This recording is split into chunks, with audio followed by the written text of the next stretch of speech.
Monsieur le président de l'agglomération Pays Basque, mon cher Jean-René, ma chère Martine, qui est en charge d'un dossier ô combien important à l'agglomération. Alors, je ne vais pas citer tout le monde, malgré qu'on m'ait fait toute une... Alors, je sais qu'il y a une vice-présidente de la région en charge du développement de l'équité des territoires qui est là, que j'ai salué tout à l'heure, et puis tous les intervenants que je ne vais pas saluer. D'abord, vous dire le plaisir que j'ai de vous accueillir dans cette belle salle. Ici à Anglet, où on aurait dû tirer les rideaux, parce que vu le temps de ce soir, je ne sais pas si vous allez pouvoir écouter tout le monde et toutes les tables rondes. Je voudrais vous dire quelques mots pour vous accueillir, parce qu'il se trouve qu'il y a quelques semaines, peu de temps, nous avions organisé un atelier qui s'est intitulé Mini Archi. Mini Archi. Donc c'était organisé par la ville. Il y avait une dizaine de jeunes de 11 à 14 ans qui ont participé à une semaine de réflexion autour d'espaces publics, notamment dans notre ville. Alors, un espace bien connu pour ceux qui le fréquentent, c'est le Quintao, c'est-à-dire le marché des Quintao. Et donc, ils étaient guidés par un architecte et on a laissé ces jeunes qui ont réfléchi au réaménagement de cette place, prenant bien sûr en compte les différents usages et fonctionnalités de la place. Et alors, à l'issue de cet atelier, chacun a élaboré une maquette pour intégrer ce qu'il pensait du nouvel espace public qu'il voulait pour demain. Je vous rappelle, 11 ans, 14 ans. Spontanément. Absolument tous, sans exception, ils ont tous végétalisé la place, les bâtiments, redonnant à cette place une part importante à la nature, allant jusqu'à même supprimer certains usages, enlever les voitures, Martine, remettre du logement à la verticale, garder de l'espace, privilégier des lieux de rencontre, d'échange, bref. Un peu le sujet de ce soir. 11 ans, 14 ans. Ça porte réflexion. On va renouveler d'ailleurs cette expérience pendant les vacances de Toussaint pour faire travailler nos mini-archis, cette fois, autour de la barre. Pas très loin d'ici, en bordure de l'océan. Les générations qui arrivent ont une longueur d'avance sur nous, vous l'avez compris. Dans un monde complexe, aux défis nombreux et cruciaux, alors vis-à-vis d'eux, nous avons un rôle important et une responsabilité. Et les échanges qu'il va y avoir ce soir, les tables rondes qu'il va y avoir ce soir avec tous les intervenants de qualité, ne pourraient pas se tenir ailleurs que dans un lieu aussi représentatif vis-à-vis de ces enjeux. Anglet, au cœur de l'agglomération, un littoral convoité, exposé aux impacts du changement climatique, risque industriel, il faudra en parler aussi un jour, pas très loin de nous.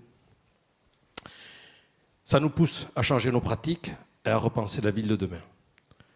On a également, et vous le savez tous, à côté la forêt du Pignada, que nous allons prochainement replanter. Il y avait ici, il y a quelques jours, la présentation de cette replantation, où il y avait plus de 200 personnes. Et là aussi, on a pris en compte le changement climatique. Là aussi, on a fait attention au choix des essences pour la répartition et leur densité. Des exemples de changements que nous devons opérer au quotidien. Je pourrais vous en citer encore des dizaines, tant nous sommes dans un tournant dans la conduite de nos politiques publiques. Ce sera l'objet des tables rondes tout à l'heure. Et il n'est donc pas utile que je vous en détaille ici plus.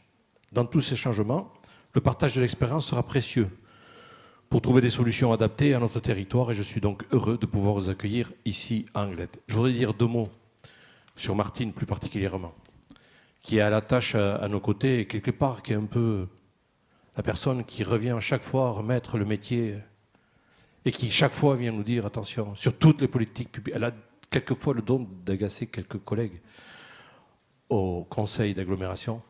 Mais je veux saluer le travail que tu fais, Martine, parce que heureusement qu'on a des personnes comme toi pour venir chaque fois nous titiller, nous rappeler ce qui est bon, ce qui n'est pas bon, et à chaque fois venir rabâcher. Alors c'est vrai que tu te plais dans ce rôle, Martine, et tu le fais excellemment bien, en tout cas.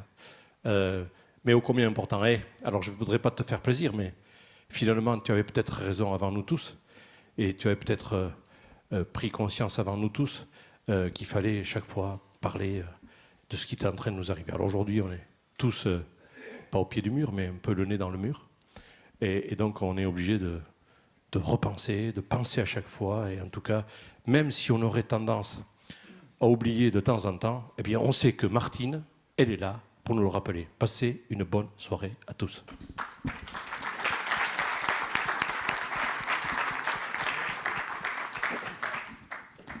C'est à toi.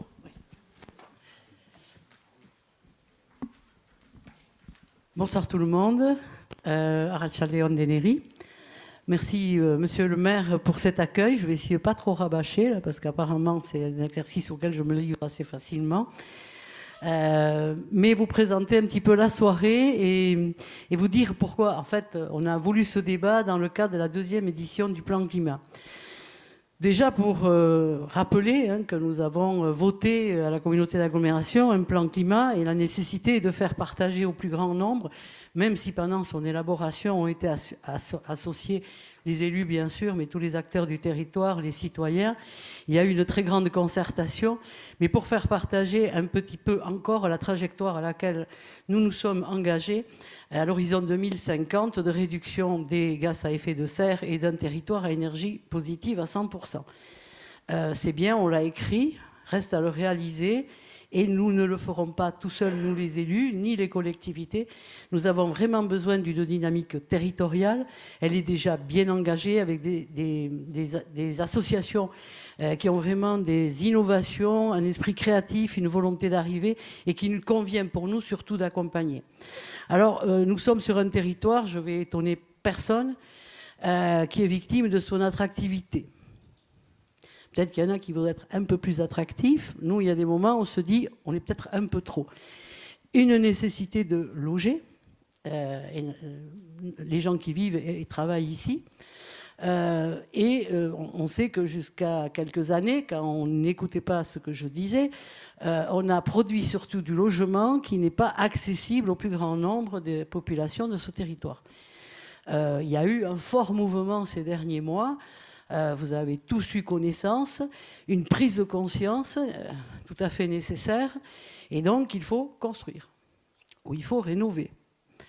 Et de notre côté, nous avons l'obligation de penser à ce qu'on appelle le ZAN, qui n'est pas de la réglisse, mais qui est la nécessité d'avoir zéro artificialisation nette à l'horizon 2050. Donc, deux injonctions qui paraissent totalement contradictoires.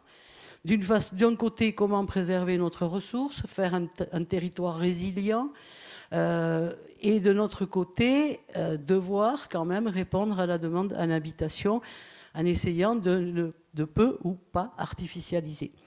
Ce débat nous traverse, les élus, mais aussi dans la population.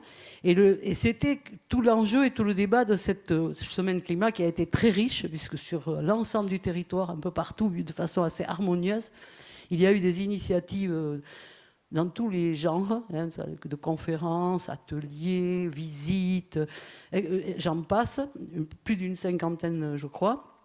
Et au cœur de ce débat, c'était la question qui est posée, comment faire de l'aménagement du territoire, on le ménage aussi, pour reconquérir ou conquérir cet espace. C'est un tout petit bout, mais on l'a en responsabilité. Et pour reprendre un vieil adage écologique, mais que j'aime beaucoup, qui devient un peu plus populaire, on l'entend dans la bouche de certains grands personnages.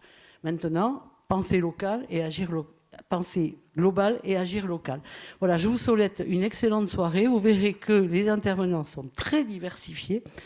On va aborder un petit peu tous ces sujets sur un point de fragilité du territoire qui est la submersion de nos côtes et aussi la surchauffe que nous avons tous vue et connue cet été et qui a l'air de bien vouloir continuer. Je vous souhaite une excellente soirée et de très bons débats.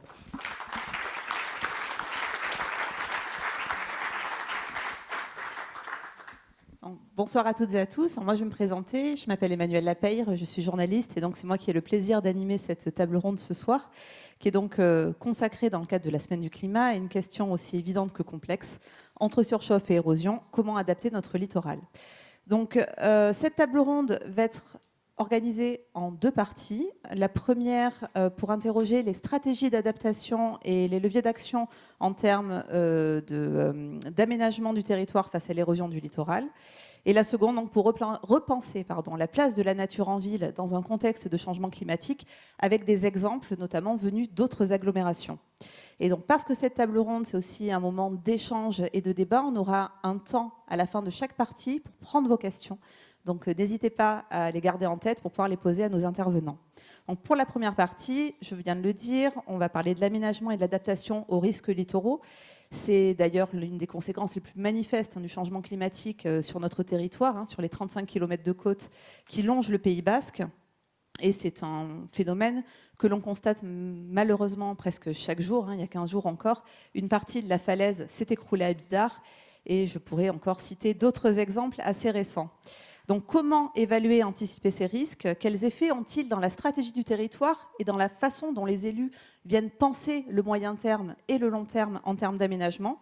Donc, comment aussi accompagner la population à la fois dans la connaissance, dans la prise de conscience de ce risque? C'est ce que nous allons donc voir pendant cette première partie. Donc, j'invite les intervenants à me rejoindre sur scène et je vais pouvoir vous les présenter.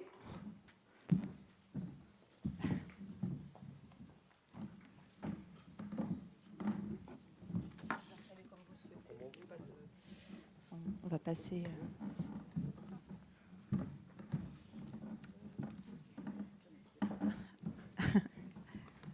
Très bien. Donc, je vais présenter les intervenants donc, on va dire par ma droite, ceux qui sont du plus proche au plus loin. Donc, Nicolas Castet, vous êtes directeur du groupement d'intérêt public littoral de la Nouvelle-Aquitaine. Colin Lémé, vous êtes docteur en psychologie environnementale, vous êtes enseignant, vous enseignez les sciences comportementales à Audencia à Nantes, et vous êtes également chef de projet en accompagnement du changement au sein du cabinet d'aide à la transition Auxilia, et le tout à Nantes. Donc. Merci d'être venue. Laurence Roued, vous êtes vice-présidente de la région Nouvelle-Aquitaine en charge de l'aménagement du territoire et des politiques contractuelles, si je ne me trompe pas. Et vous êtes également adjointe au maire de Libourne en Gironde. Et Jean-René Etchegaray, est-ce que j'ai besoin de vous présenter? Malgré tout, vous êtes maire de Bayonne et président de la communauté d'agglomération Pays basque. Donc je vais commencer peut-être avec Nicolas Castet. Est-ce que vous pouvez nous présenter en quelques mots déjà le GIP littoral pour ceux qui ne le connaissent pas et donc les missions de cet organisme? Alors bonjour à tous, merci évidemment à la communauté d'agglomération pour l'invitation. Je suis donc le directeur d'un établissement public qui existe depuis 2009 et qui a été créé par l'État, la région, à l'échelle régionale. Alors à l'époque c'était en Ex-Aquitaine. Et qui, dès le départ, a été prévu en association et avec la participation de toutes les intercommunalités du littoral et de tous les départements du littoral de la région. Alors le GIP a été renouvelé en 2021 pour permettre l'adhésion du département des territoires de la Charente-Maritime, mais voilà, c'est une structure qui fonctionne depuis 2009. Sa mission principale, c'est de permettre de développer des projets, des projets soient réalisés dans le sens d'une préservation et d'un aménagement durable du littoral de la région, tout simplement. Alors, vous avez notamment réalisé un état des lieux du littoral. Je crois que c'est dans le cadre d'un plan à 2030. C'est le projet littoral 2030. Dans un premier temps, c'était à échéance 2040 et ensuite 2050, actualisé à l'échelle régionale. Alors, il y a quelques visuels. Je peux peut-être les passer. Bon, je laisserai la technique dérouler, mais en tout cas, on a quelques données, peu importe. C'était pas indispensable. Oui, alors effectivement, avant de parler de l'état des lieux en matière d'érosion et de gestion du trait de côte, moi, ça me semblait important, intéressant de revenir sur les chiffres clés en matière d'élévation au niveau de la mer, parce qu'on est sur, voilà. Alors c'est la diapo suivante, ça c'est la partie, disons, institutionnelle, c'est pas la plus intéressante. En matière d'élévation du niveau de la mer, c'est intéressant de revenir sur quelques repères, parce qu'on en entend beaucoup parler. Ça fait la une très régulièrement. Et donc je ne vais pas vous assommer de chiffres et de courbes. La courbe que vous voyez sur le graphique, c'est la courbe de projection en fonction des différents scénarios du GIEC, de l'élévation du niveau de la mer à 2000. Alors on a des repères à 2050 et à 2100, mais on peut aussi revenir un petit peu en arrière. Depuis 25 ans, la mer s'est déjà élevée de 7,5 cm. On estime qu'elle s'élève de 3,2 cm tous les ans. Et quand on se projette à 2050, on estime qu'on sera sur plus 30 cm, à 2100 à entre plus 50 à 1 mètre. Alors, je suis resté volontairement sur des chiffres un peu caricaturaux, parce que ce que montrent les scénarios, c'est qu'on peut évidemment être sur quelque chose de plutôt gérable, et on peut atteindre des niveaux d'élévation au niveau de la mer jusqu'à 1,80 m sur les scénarios où on combine absolument l'ensemble du pire, et ces chiffres-là, ils datent de l'année dernière. Donc, élévation du niveau de la mer, phénomène avéré, phénomène constaté et mesuré. Par contre, on entend très souvent, et c'est peut-être le message que je voulais délivrer sur ce point-là, on entend très souvent des confusions dans le débat public, dans les médias, entre élévation du niveau de la mer et les effets de cette élévation à la côte. Les effets à la côte ne se mesurent pas en mètres de la même façon. Il y a un travail très fin qui a été mené par les territoires de la région, et je veux citer le travail de... Alors, à l'époque, au moment où ça a démarré, c'était les deux agglomérations de la Côte Basque, hein. Il y avait l'agglomération Sud-Pays Basque et puis l'agglomération Côte Basque-Adour, mais qui ont fait un travail qui était coordonné, qui a pu être complètement intégré ensuite à l'échelle de l'agglomération Pays Basque. Et ce travail a permis de mesurer de manière très fine, grâce à des observations passées, les perspectives en matière de recul du trait de côte. Et on est sur des moyennes de 20 cm par an. Donc voilà, attention aux ordres de grandeur. Voilà, c'était peut-être le message à délivrer sur ce premier point. Très bien. Alors, vous parlez donc, vous faites des analyses, mais vous accompagnez aussi les collectivités dans les différentes stratégies d'adaptation à ce recul du trait de côte. Il y a des différences énormes sur le littoral nouvel-aquitain, entre la Charente, vous l'avez dit, la Gironde, ou ici au Pays Basque, et même entre chaque commune, parce qu'elles ont des intérêts, ou en tout cas, elles ont des obligations qui peuvent être parfois, qui sont très différentes, qui peuvent être contradictoires. Alors, quelles sont les différentes stratégies possibles ou stratégies qui sont étudiées aujourd'hui face au recul du trait de côte? Si vous avez quelques exemples pour voir les différentes solutions. Oui, je vais donner quelques exemples. Et donc, alors, sur la diapo suivante, s'il vous plaît, on a ce qui peut... ça ne va pas être très lisible, on va se mettre sur la suivante. Voilà, merci. On a à l'écran les familles de modes de gestion de l'érosion côtière. Alors, je fais un tout petit pas de côté pour dire qu'en matière d'aléas littoraux, on a deux grandes familles d'aléas. On a les problèmes de submersion, qu'on assimile et qui sont classés dans la famille des phénomènes d'inondation et qui sont gérés dans les politiques publiques de gestion des inondations. Et on a le recul du trait de côte.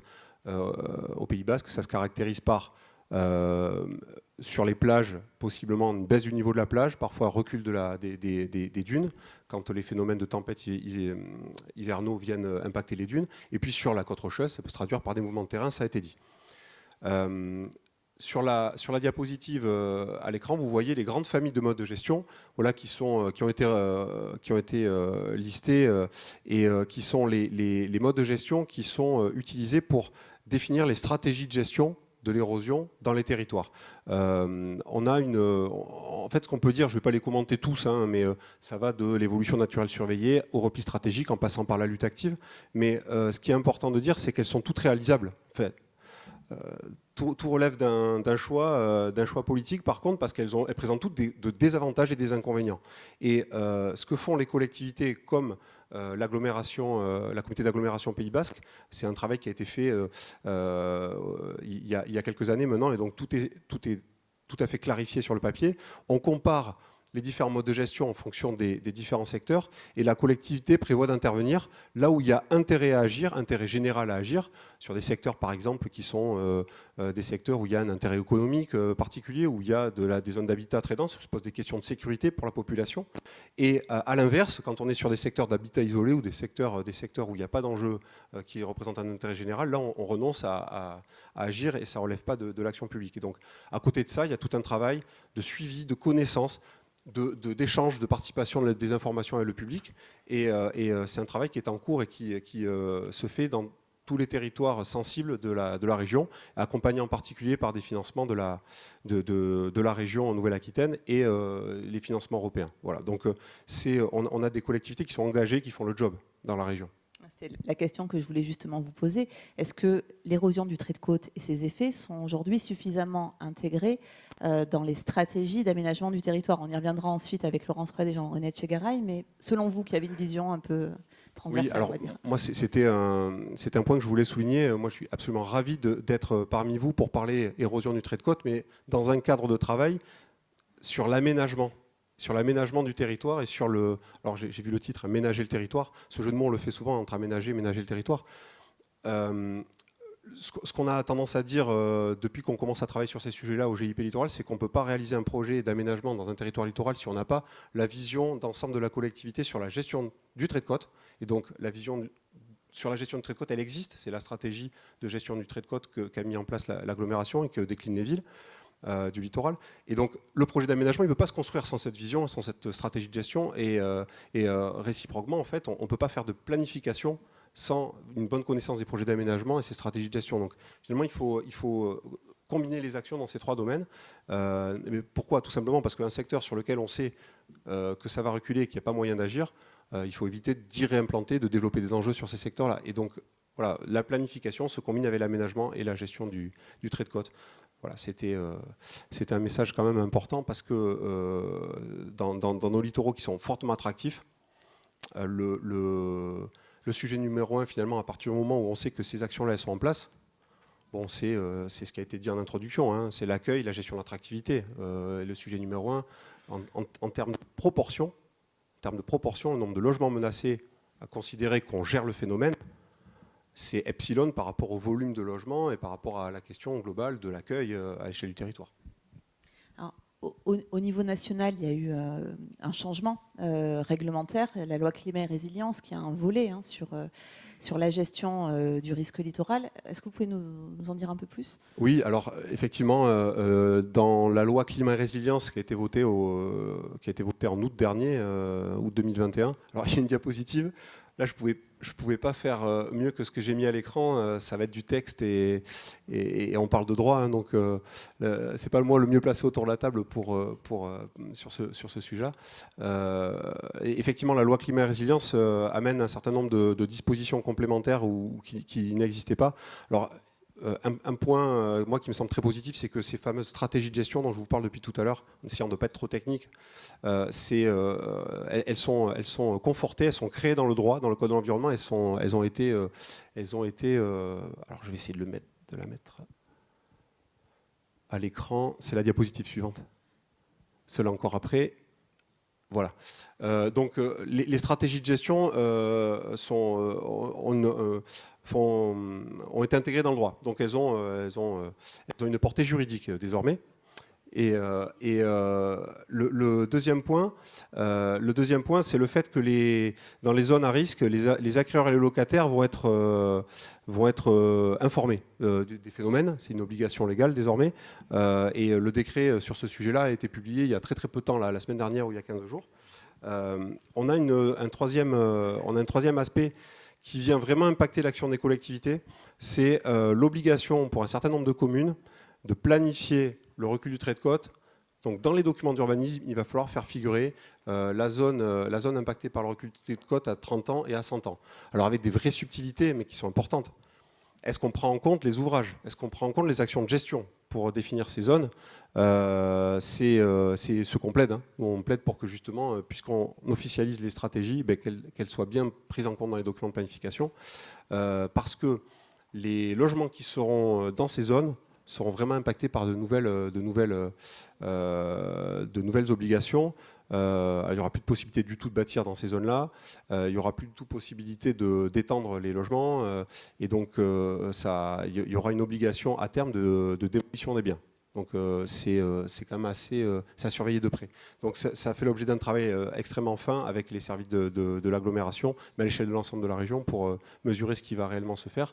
Et le travail sur les aléas 30 ans, 100 ans, est en train de se faire. Le BRGM est en train de produire les cartes en ce moment même. Voilà. Donc, sur la région. On a d'autres dispositions, mais qui sont moins importantes. Enfin, c'était les dispositions majeures. À retenir quand même, hein, c'est que désormais, cette loi, elle met le maire en première ligne. Et on a l'État qui est quand même en recul. Et on sait aussi qu'après analyse des textes, que les outils financiers n'ont pas été mis sur la table. Oui, ce qui va encore reposer sur les collectivités, ce rôle. Alors justement, c'est ce qu'on va voir avec vous, Laurence Roued et Jean-René Etchegaray, hein, comment on intègre cette problématique de l'érosion du littoral dans les stratégies et les outils de planification. Donc, pour vos collectivités, il y en a deux. Il y a le SRADET à l'échelle de la région et le SCOT à l'échelle même de la communauté Pays Basque, même élargie, puisqu'il y a le Seignanx également.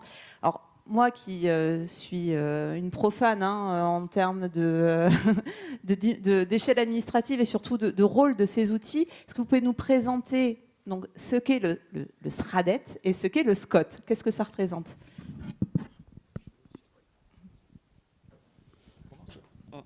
On peut commencer. Bonjour à tous. Schéma régional d'aménagement, de développement durable et d'équité des territoires.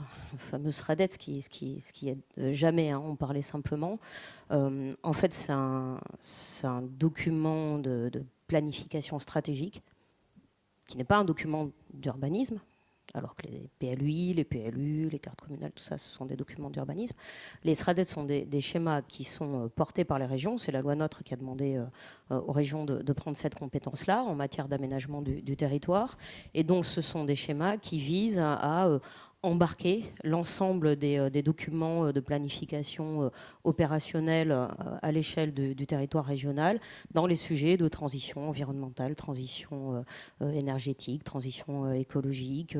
Et du côté de la Nouvelle-Aquitaine, on a voulu y adosser une réflexion sur l'emploi, sur la formation, sur la mobilité, sur la santé. Donc on a fait un document de planification qui rassemble les caractéristiques très diverses des 12 départements en essayant de les embarquer à l'horizon 2030 pour qu'on détermine ensemble c'est quoi la Nouvelle-Aquitaine en 2030, en gros.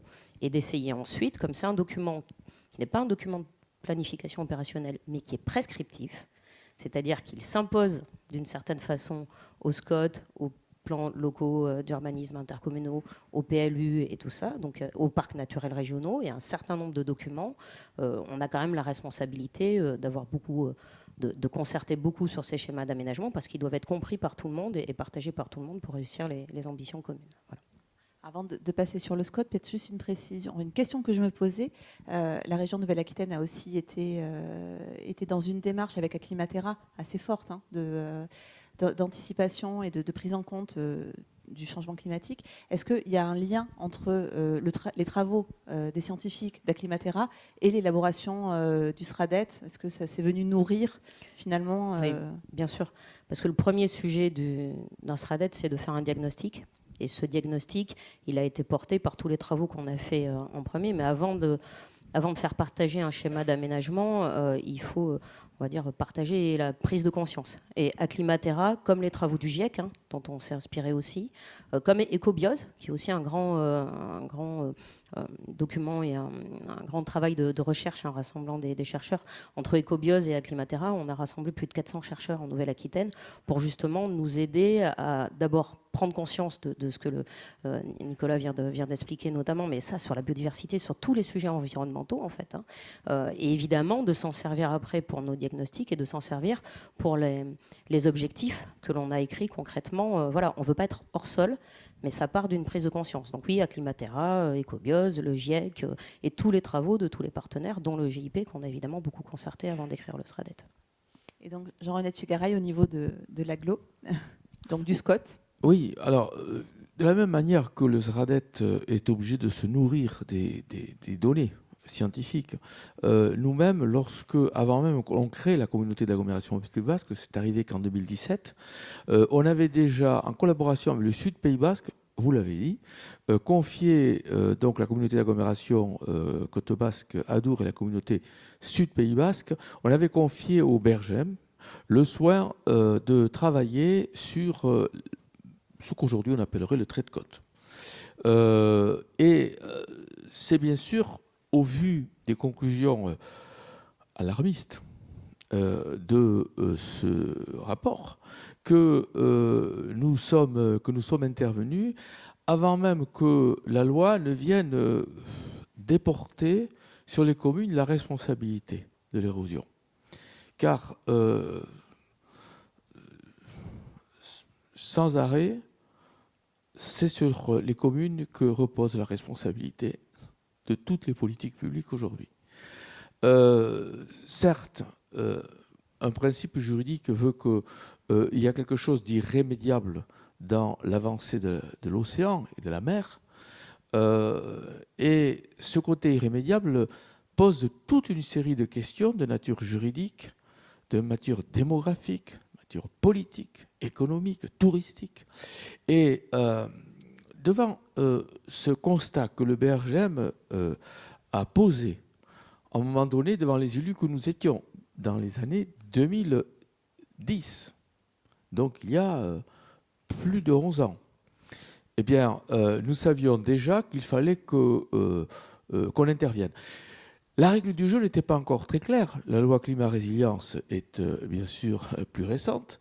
Elle pose un certain nombre de choses, tout comme la nôtre, et Laurence vient de le rappeler à juste titre, a donné aux régions, nouvelles grandes régions, des responsabilités extrêmement importantes en matière d'aménagement de l'espace au travers des schémas, en l'occurrence le SRADET, et que donc, oui, de la même manière que la région, nous aussi, alors la région qui le fait à son échelle, bien évidemment, qui est extrêmement importante, nous à l'échelle des 35 petits kilomètres, mais qui pèsent.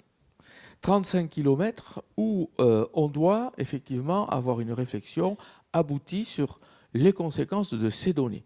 On ne peut pas rester impuissant, inactif devant ce que les scientifiques viennent nous dire et dont les prévisions font que lorsque la route de la Corniche tombe ou menace de s'effondrer sur une partie de son parcours, ce n'est jamais rien d'autre que ce qu'on nous disait déjà dans cette étude. Sauf que c'est à un moment où on ne savait pas la répartition des rôles, maintenant elle est claire. Nous sommes en première ligne, nous, les maires, les collectivités territoriales. Notre échelle à nous, c'est sous le SRADET, le SCOT, vous venez de le dire. Notre schéma de cohérence territoriale a cette particularité, alors l'ancien dont j'étais le président, simplement à l'échelle de 48 communes, et désormais à l'échelle de 166 communes, le nouveau SCOT dont le président est ici, c'est un élu, un adjoint au maire de Bidart, qui connaît forcément aussi assez bien la question du trait de côte, et qui donc aujourd'hui doit avoir la responsabilité, avec tous nos collègues des 166 communes, principalement des communes de la côte, bien évidemment, s'agissant de la question du trait de côte, de donner des orientations. D'ores et déjà, grâce au travail qui avait été fait par le BRGM, nous avons mis en place une stratégie de gestion du trait de côte. C'est ce que vous avez rappelé, M. Castet, il y a un instant. Et nous sommes déjà dans un travail de zonage. Nous avons déjà, dans les documents de planification, parce que l'urgence le commandait, mis des traits. Ces zonages, c'est jamais placer un trait à un moment donné sur une carte pour dire quels sont les secteurs. Et il y en a plus dans certaines communes que dans d'autres, où on ne peut plus envisager des constructions. Moi, j'ai vécu un temps, j'ai été 35 ans de ma vie avocat et travaillant beaucoup dans le domaine de l'urbanisme, souvent été saisi par et Marco saura de quoi je veux parler, y compris à Bidart, des investisseurs, des personnes qui voyaient un intérêt particulier à être le plus proche possible de la mer, et qui sont devenus propriétaires à des prix fantaisistes de ces lieux qui sont aujourd'hui en train de tomber dans la mer. Et j'ai quelque chose de précis en tête que Marco Bérard doit certainement avoir aussi en tête. Et des personnes, ça pose un problème économique, ce que je suis en train de dire, parce que ces personnes ont acheté à prix d'or des terrains qui perdent de la valeur chaque jour. Et lorsqu'on dit qu'il va falloir se retirer, car c'est l'une des hypothèses, vous l'avez dit tout à l'heure, et dans certains endroits, il n'y a pas d'autre choix que de se retirer. Et d'imaginer qu'il faudra que ces maisons disparaissent, ou elles vont disparaître par l'action de la mer, d'une manière irréversible, tout comme c'est arrivé à Biarritz sur 2 ou 3 villas il y a 20 ou 30 ans. Et donc tout ça fait que... je comprends pourquoi l'État a voulu nous refiler la patate chaude. Parce qu'il va bien falloir se poser la question de savoir comment on va indemniser ces gens-là qui pourront toujours dire « mais au moment où j'ai acheté votre plan d'urbanisme, ne disait pas que ». Donc oui, c'est important de faire cette avancée, est une avancée importante sur le plan scientifique, sur le plan du réalisme aussi. Maintenant, nous sommes, en phase directe, alors avec la région, parce que la région a la responsabilité du SRADET et donc doit bien fixer les limites autant que faire se peut, dans un rôle un peu compliqué, tout comme l'application de la règle ZAN, qui est tout sauf facile, où l'État aussi a renvoyé à la région la patate chaude, débrouillez-vous avec les préfets, et puis vous allez trouver la bonne solution possible. Alors, c'est pas pour se plaindre du statut de l'élu, c'est pas spécialement simple. Il y a donc cette injonction qui nous est faite et qui est tout à fait entendable, bien évidemment. La nécessité pour les collectivités de s'organiser, heureusement que nous sommes à l'échelle d'une communauté d'agglomération Pays Basque. Car notre grand périmètre, qui est un inconvénient, tout comme l'important périmètre de la région, qui pourrait être considéré comme un inconvénient, peut être aussi un avantage. Parce que, de ce point de vue, plus le périmètre est grand, plus on peut voir large. Et c'est la raison pour laquelle ces 35 km nous intéressent de bout en bout, d'Andaille jusqu'à Bayonne compris, et je dirais au-delà, parce que le schéma de cohérence territoriale dont on est en train de parler inclut également le département voisin du sud des Landes. Et c'est donc à l'aune de ce nouveau périmètre que, là aussi, le schéma de cohérence territoriale aborde le sujet. Donc, vous parlez justement d'avoir un peu plus de marge de manœuvre avec la taille de vos collectivités. Et vous l'avez dit, Monsieur Etchegaray, vous gérez des intérêts contradictoires. On est sur des territoires qui sont très attractifs. C'est évidemment le cas du Pays Basque et du Sud des Landes. C'est le cas d'une grande partie de la région Nouvelle-Aquitaine. Il y a des intérêts économiques, il y a de la pression démographique. Et puis, il y a ce recul du trait de côte qui est inéluctable et qui, on a l'impression, même s'accélère. Tout comme le changement climatique d'ailleurs dans ses effets. Comment on fait pour concilier tous ces intérêts contradictoires ? Quelle est finalement la place que vous pouvez accorder à ces enjeux qui sont des enjeux vitaux d'adaptation avec les autres contraintes qui pèsent et le tout, vous l'avez dit aussi, dans un environnement financier qui est en suspens puisque la loi donne de nouvelles prérogatives aux collectivités complexes, mais n'aborde pas encore la question de leur financement. Oui, merci de l'avoir dit, Jean-René, parce que la loi climat et résilience, ce n'est pas un cadeau pour les régions. Et en particulier sur le zéro artificialisation nette, parce que les SRADET, on venait juste de les faire. Celui de Nouvelle-Aquitaine, à peu près comme celui de toutes les régions, il est applicable et opposable depuis début 2020. Juste une précision, ils sont comme les PLU par exemple, adoptés pour une période donnée et révisés tous les 5 ans. Ce qu'a prévu la loi NOTRe et qui était assez logique, c'est que tous les 6 ans, c'est-à-dire au renouvellement de l'Assemblée, de l'exécutif de la région, le président de la région doit obligatoirement engager dans les 6 mois qui suivent la nouvelle élection régionale, donc tous les 6 ans, une évaluation du SRADET. Et l'Assemblée régionale doit décider si elle le laisse tel quel, si elle le modifie, si elle le révise, si elle l'annule complètement, elle en fait un autre, voilà, et à la main des régions.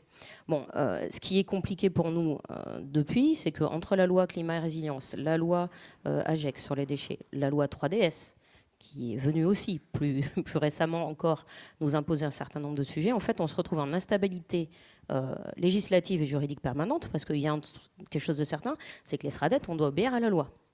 Et effectivement, je partage ce qui a été dit, on va dire que le législateur nous a un peu... Alors, il y a l'image de la patate chaude, il y a aussi l'image d'aller retirer les marrons du feu avec les mains des autres.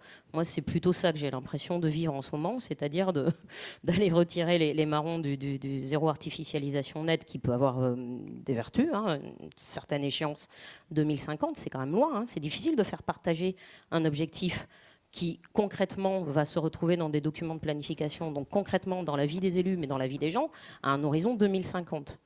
À ce jour, moi, le ZAN en Nouvelle-Aquitaine, je ne sais pas faire. Voilà, comme ça, c'est assez clair.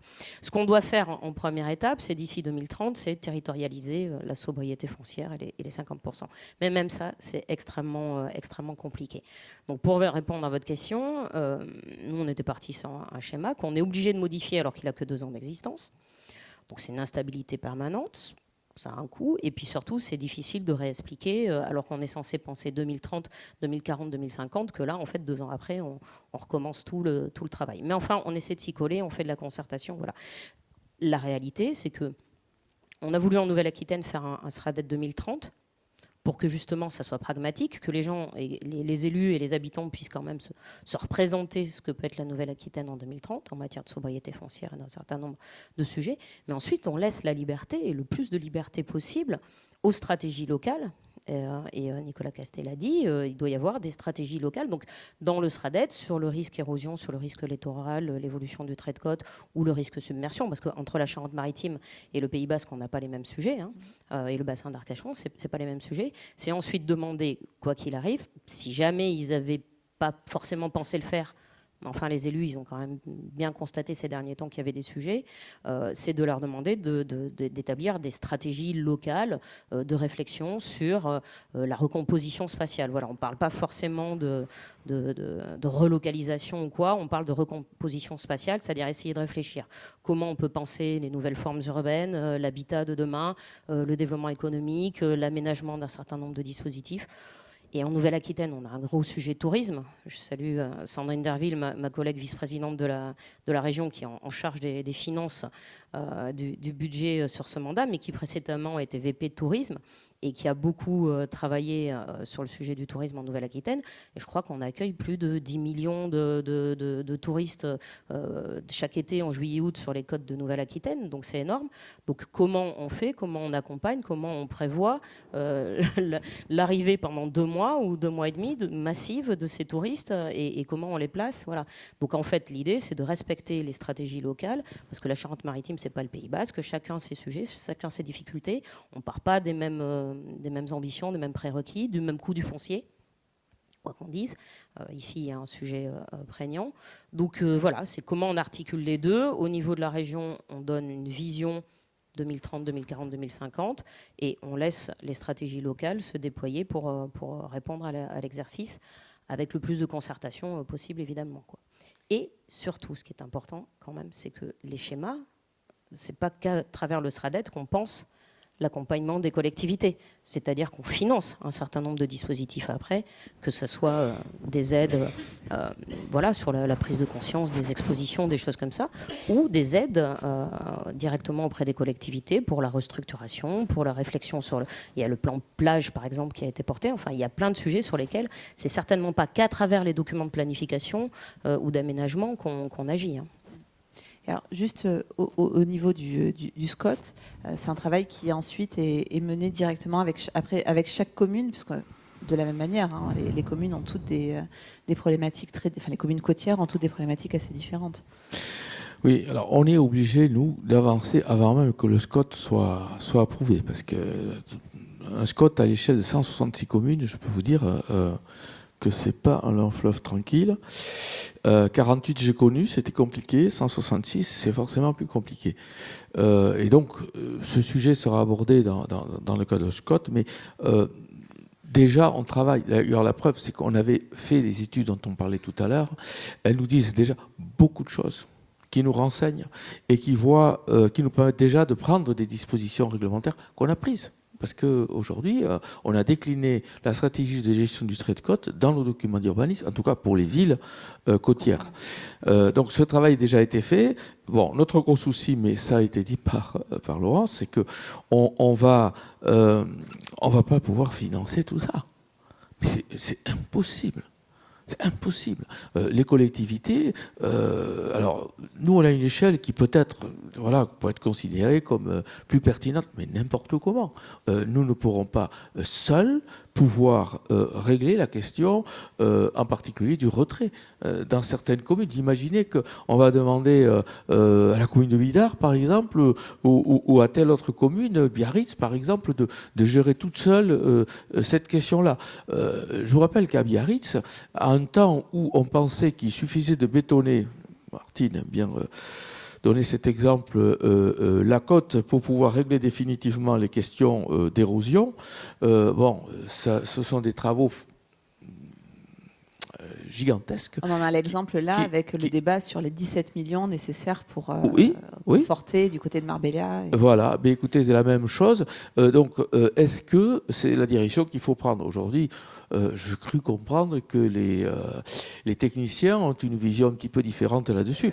Alors, ce qui est certain, c'est qu'on ne rend pas les moyens de faire ce genre de choses dans l'avenir, et que donc il faut être dans une approche beaucoup plus réaliste et se poser, justement, comme le fait la loi climat résilience, la question, mais tout simplement, il y a des endroits où il faut se retirer. Voilà, ça ne sert à rien de résister, mais en même temps, et ça c'est capital, dans une zone qui est touristique comme la nôtre, il faut que l'économie continue à perdurer. Et nous avons une économie touristique qui est ici particulièrement importante, et donc l'accès à la mer doit être possible. Il faut que des équipements doivent exister, continuent à exister. Alors la question c'est de savoir où, comment.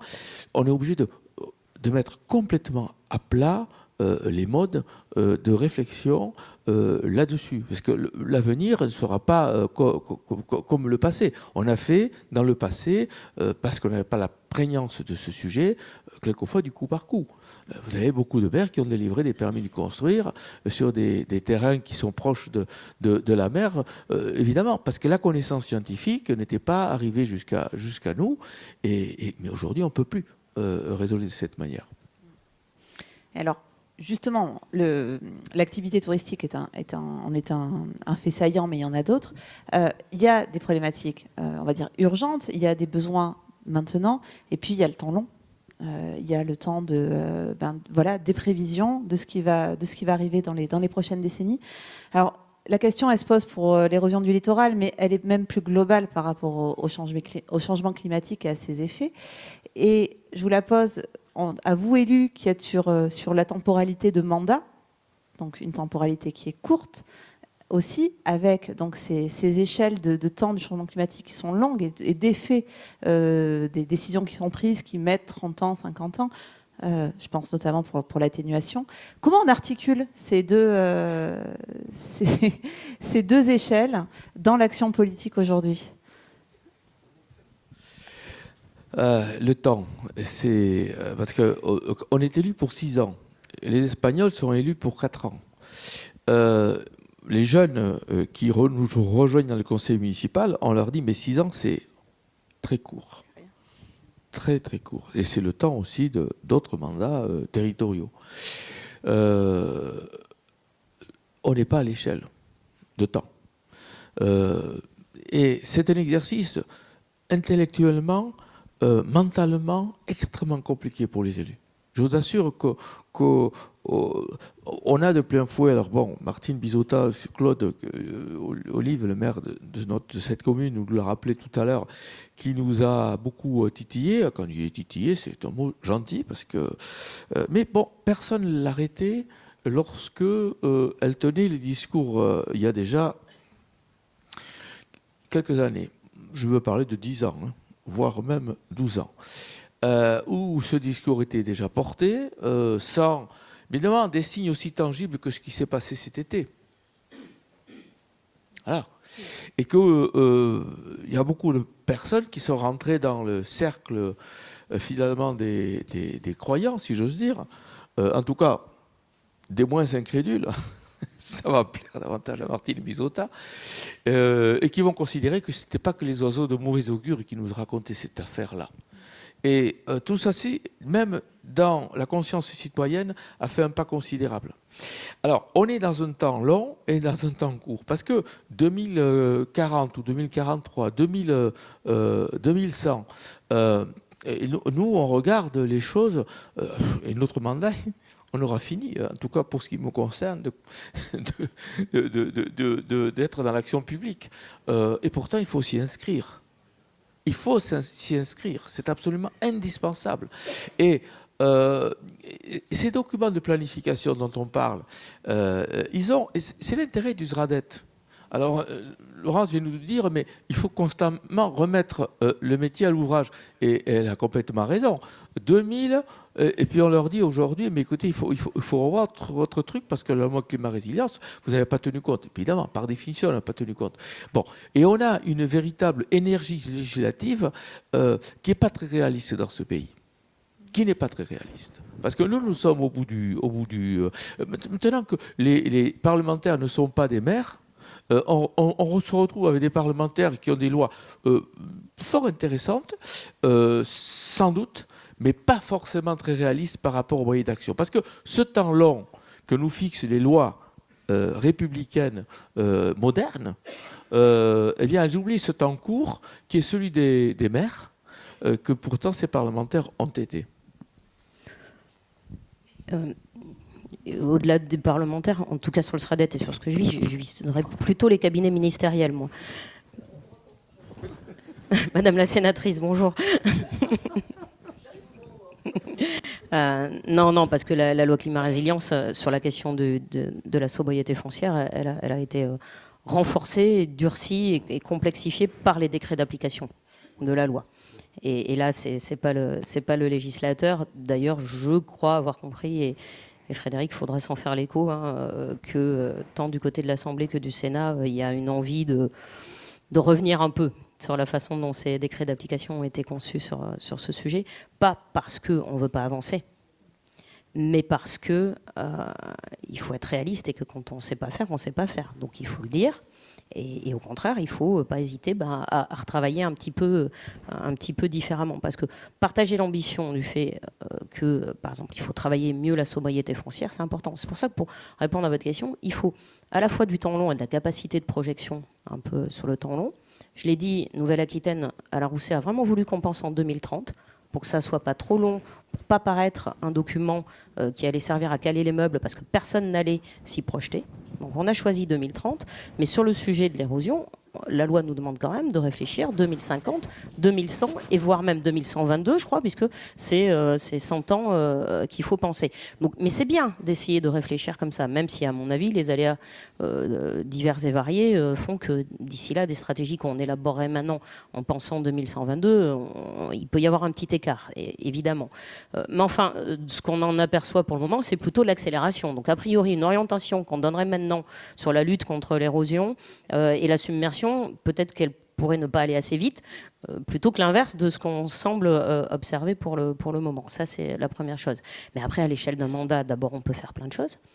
C'est pour ça que la région, nous, on fait des politiques de contractualisation, par exemple, à l'échelle de 3 ans, et puis encore 3 ans. Comme ça, on peut inscrire concrètement des projets à la taille des différentes collectivités qui les portent pour justement faire des choses. Je citais le plan plage, je citais plein de sujets sur lesquels on peut travailler.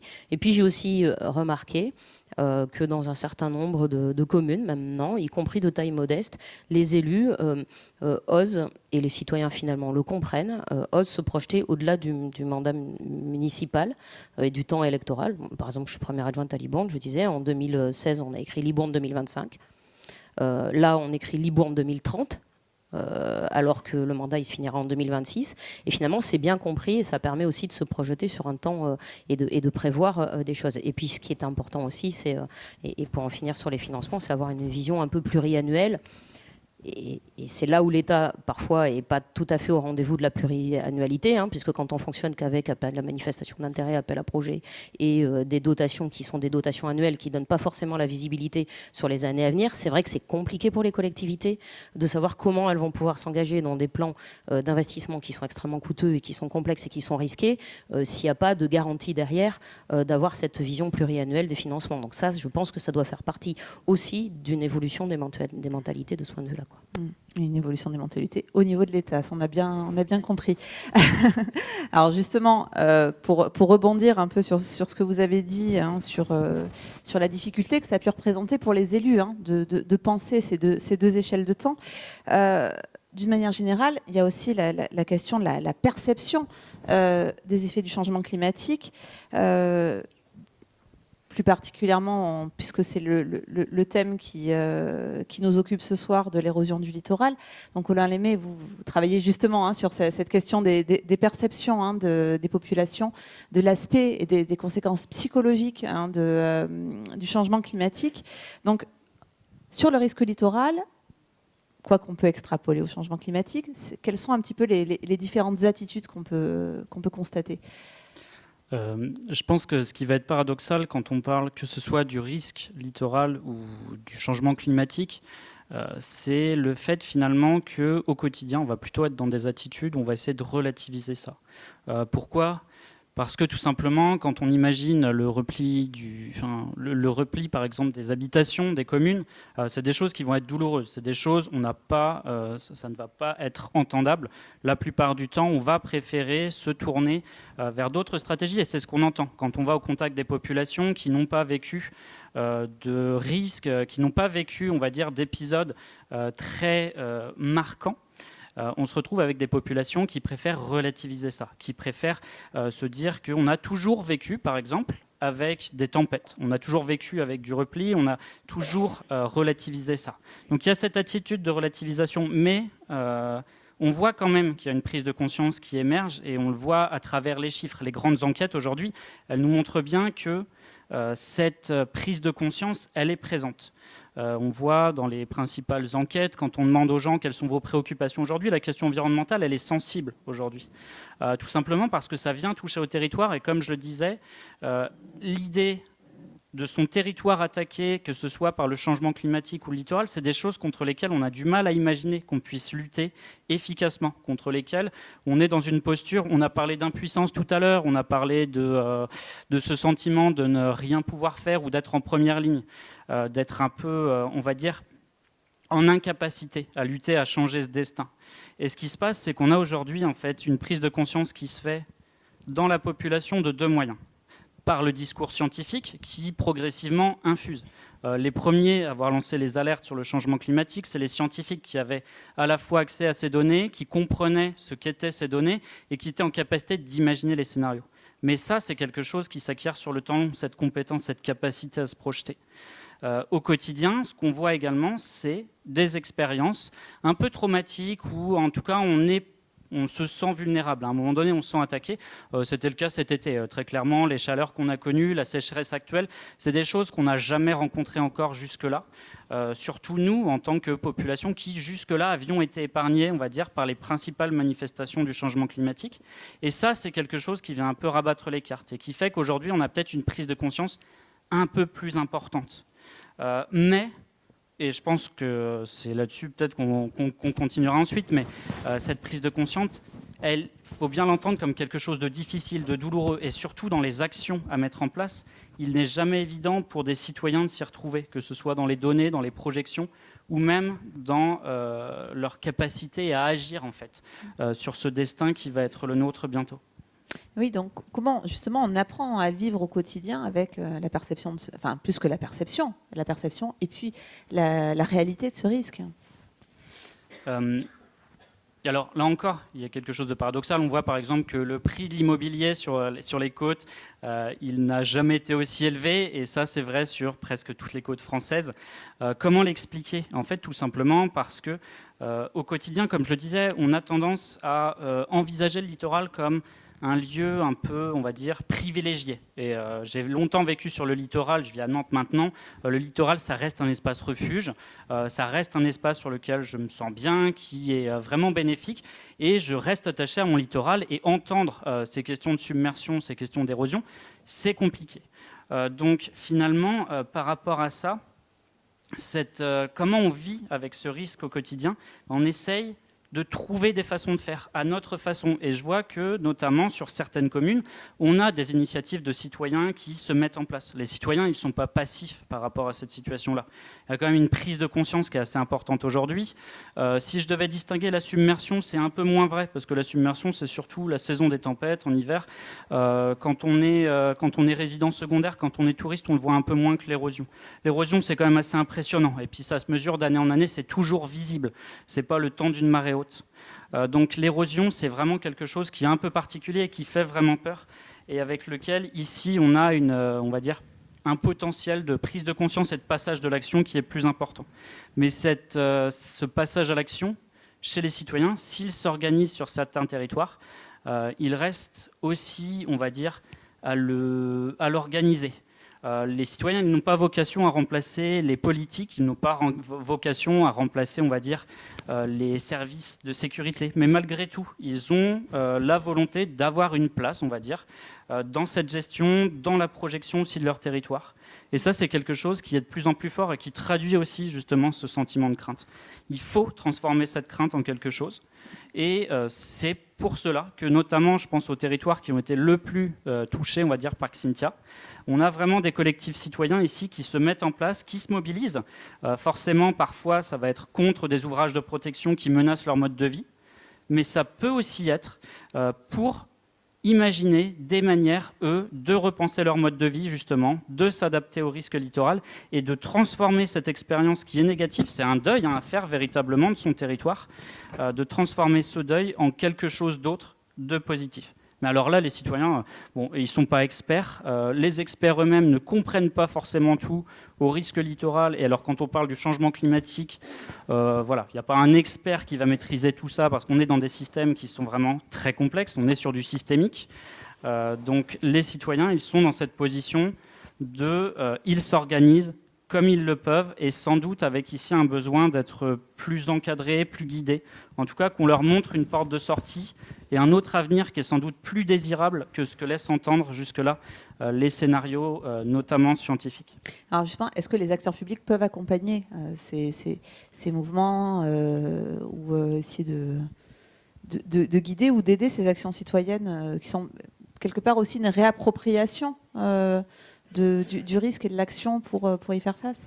Je pense l'un des points, on a tendance souvent à distinguer finalement les acteurs locaux, et là j'entends les élus, des citoyens, alors que les élus restent attachés à leur commune. Ils portent un projet pour leur commune.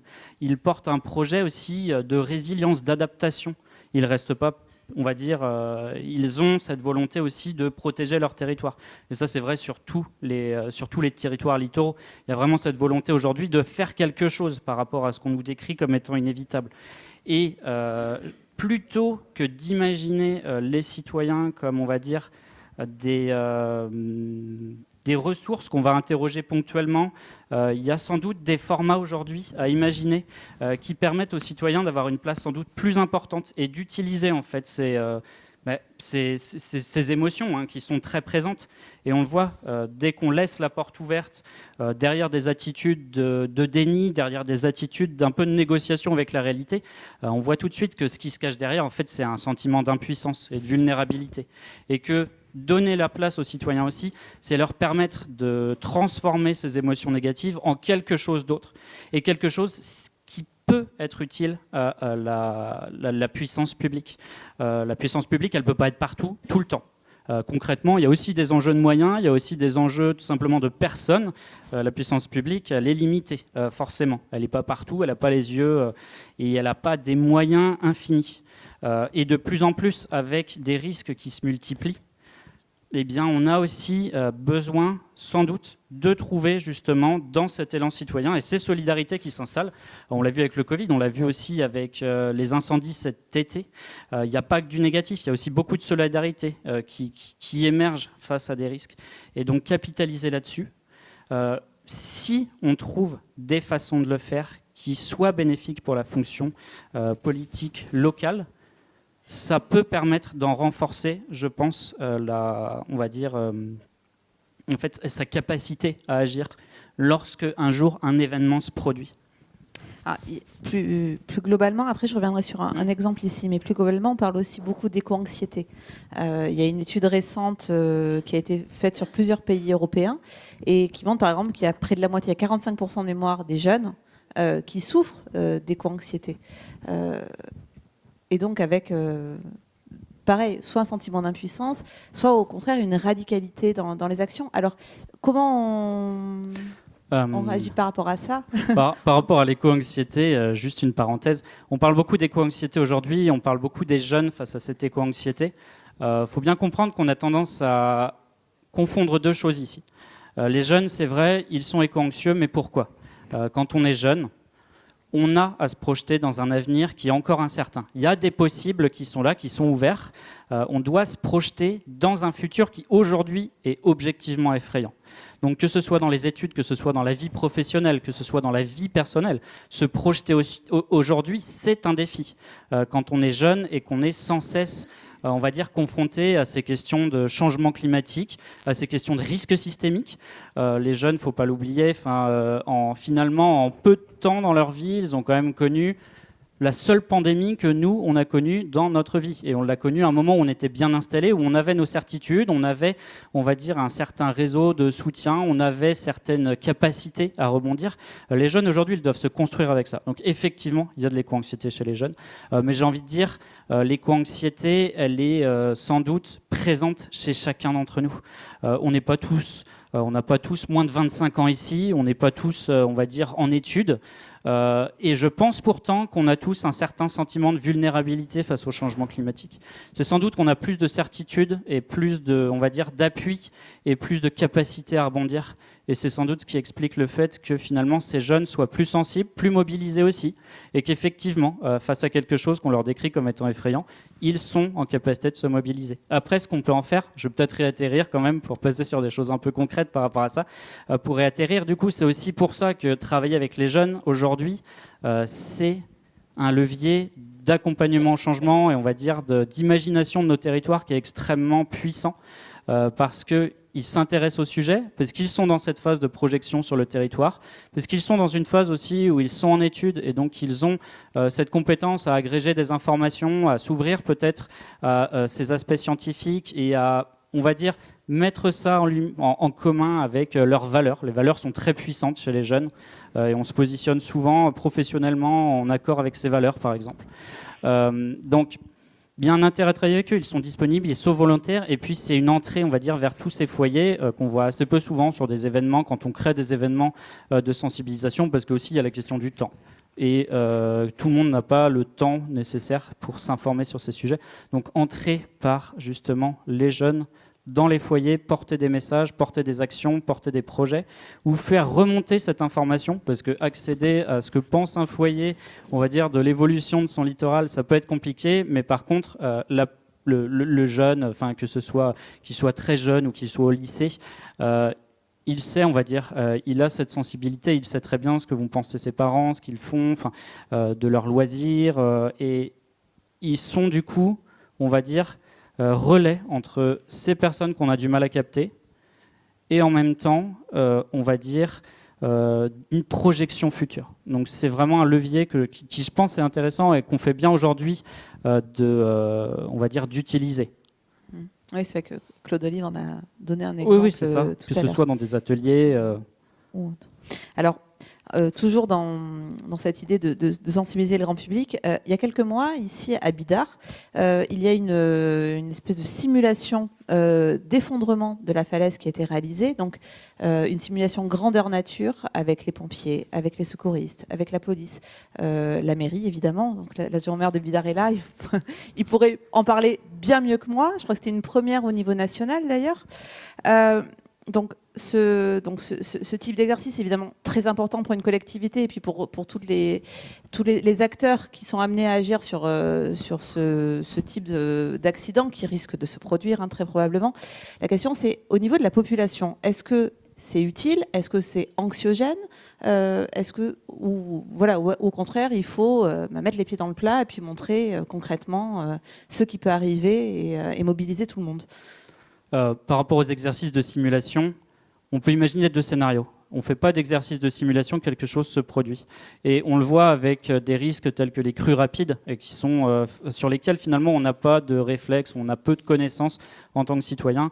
Les gens partent en ordre dispersé, font un peu n'importe quoi et s'exposent inutilement à des risques supplémentaires et mettent en danger derrière les services les services qui sont censés leur porter secours. Le deuxième scénario, effectivement, c'est de mettre en lumière ce risque, de proposer un exercice, grandeur nature. Et ça a deux effets. Le premier effet, déjà, ne soyons pas naïfs. Les personnes qui vivent sur le littoral, elles ont conscience de l'existence de ces risques littoraux. On a parlé 6 fois de la route de la Corniche depuis que je suis arrivé. On a tous conscience des risques littoraux sur nos territoires. On a tous conscience qu'ils existent et qu'ils progressent et que c'est irréversible. Et comme on l'a dit, que certains territoires ne seront pas récupérés. Ce n'est pas une disparition et puis magiquement, le territoire va être rendu à l'homme. Non, c'est une disparition qui est visible, qui est graduelle, qui est quelque part imprévisible parce que même si on a des scénarios, les scénarios ils sont multiples. Et puis, on voit aussi qu'il y a une part d'imprévisibilité. On est sur des choses assez systémiques sur lesquelles on a assez peu de maîtrise finalement. Donc, proposer ces exercices, c'est quoi? C'est mettre en lumière un risque que tout le monde connaît déjà. C'est montrer que les services s'organisent, que les services sont capables de faire face à un incident. C'est aussi mettre en lumière les comportements à avoir lorsque, on va dire, il y a un événement. Alors, ça peut être ça peut être la falaise qui s'effondre. Ça peut aussi être, on va dire, dans le cas de la submersion marine. C'est un événement qui se produit, qui est imprévisible, dans lequel, lorsque ça se produit, il y a une forte charge émotionnelle. Ça, je peux vous l'assurer. Les gens, ils sont là, ils paniquent. Si on leur a jamais expliqué ce qu'ils doivent faire, ils font à peu près n'importe quoi. Ça, c'est sûr. D'où le fait d'avoir ces exercices qui sont importants parce que lorsque de tels événements se produisent, eh bien, on a ce réflexe. On peut se reposer sur ce qu'on a déjà vécu, sur ce qu'on a déjà répété auparavant. Et puis, il y a aussi, on va dire, tout le jeu des acteurs qui est important. Ça, c'était mon deuxième point, le jeu des acteurs. Ils sont assez nombreux. La gestion des risques, c'est un territoire qui est complexe. Et puis, ce n'est pas tous les jours que quelque chose se produit. Donc ces répétitions-là, elles permettent aussi aux différents acteurs de se connaître, de se coordonner, on va dire, s'organiser. Parce que de la même manière, le jour où quelque chose se produit, il va falloir réagir en urgence. Et c'est dans l'urgence qu'on a tendance à faire des erreurs et c'est dans l'urgence qu'on a le plus besoin de pouvoir se reposer sur des réflexes qui ont déjà été mis en place. Et vraiment, pour moi, ces exercices, ils ont surtout pour vocation de donner à chacun, on va dire, un rôle, d'attribuer à chacun un rôle. Quelque chose se produit, je n'ai pas le contrôle sur cet événement, je me sens impuissant. En plus, c'est souvent, ça peut se produire la nuit, ça peut se produire, on peut être il peut y avoir des circonstances aggravantes. Comme c'était le cas par exemple durant la tempête Xynthia. Malgré tout, le fait d'avoir répété, ça va donner à chacun un rôle. Chacun sait quelle est sa place, chacun sait ce qu'il peut faire. Et alors même si on est dans une situation où chacun va être dans l'urgence, on a beaucoup plus de chances que, on va dire, il y ait une réponse qui soit coordonnée, qui soit précise et qui évite des comportements à risque inutiles. Très bien, merci. On va prendre peut-être quelques minutes, c'est vrai que le temps passe très vite. S'il y a quelques questions...